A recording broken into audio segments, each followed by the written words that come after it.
వరంగల్ జిల్లాలోని పాకల చెరువులోకి గోదావరి నీటిని విడుదల చేశారు ఎమ్మెల్యే పెద్ది సుదర్శన్ రెడ్డి. గోదావరి జలాలపై ప్రాజెక్టు నిర్మించి పాకల చెరువులోకి నీటిని తీసుకురావడం అసాధ్యమని గత ప్రభుత్వాలు ఎద్దేవా చేశారని, కానీ కేసీఆర్ ప్రభుత్వం లక్ష్యంగా పెట్టుకుని పాకల చెరువులోకి గోదావరి నీటిని తీసుకొచ్చారని ఎమ్మెల్యే అన్నారు. ఇక గత ప్రభుత్వాలు రైతుల కష్టాలు తెలుసుకుని ఇలాంటి మంచి కార్యక్రమాలు చేసి ఉంటే రైతులు నష్టపోయేవారు కాదన్నారు. రైతుల కష్టాలు చూడలేక కేసీఆర్ ను ఒప్పించి గోదావరి జలాలు తీసుకొచ్చామని, ఈ ఘనత కేసీఆర్ కే దక్కుతుందని ఎమ్మెల్యే కొనియాడారు. రైతులు ఎవరూ అధైర్యపడవద్దని, యాసంగి పంటకు గోదావరి జలాలను ఇస్తామని తెలిపారు.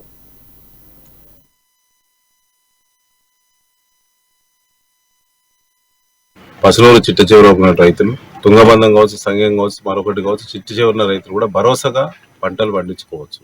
ఎక్కడ లోటు రాదు. ప్రత్యేకంగా మాటర్ చేయడానికి సంబంధించి నీళ్లు వృధా చేసుకోకుండా నీటి పొదుపును కూడా పాటించాలని చెప్పి కూడా రైతులకు మేము విజ్ఞప్తి చేస్తా ఉన్నాం. ఇది ఒక చరిత్ర. ఇవాళ 100% రైతుల యొక్క ఆశీర్వాదంతో రెండో పంట సాగు చేసుకునే వెసులుబాటు ప్రభుత్వం కల్పించింది ఇరిగేషన్ డిపార్ట్మెంట్. పాకాల చరిత్రలో 100% రెండో పంటకు నీళ్లు ఇచ్చే సాహసం ఏ ప్రభుత్వాలు చేయకపోగా శాశ్వతమైనటువంటి ప్రాతిపదికన గోదావరి నీళ్లు తీసుకొచ్చే ప్రాజెక్టులు సాధించడం అనేటువంటిది కూడా రైతులందరూ కూడా ఆలోచించాలని చెప్పి నేను కోరుతా ఉన్నాను. కొంతమంది నాయకులు ఇవాళ అంటే బాగుండదు, కానీ చాలా మంది అనుమానాలు వ్యక్తం చేసిండు. పాకాలకు నీళ్ళు వస్తాయా, మస్తుగా చూసినాం, బేర్ల బట్టి అని చెప్పి మస్తు మాట్లాడింది. ఇటీవల కాలంలో కొంతమంది రాజకీయ నాయకులు మళ్ళీ అక్కడికి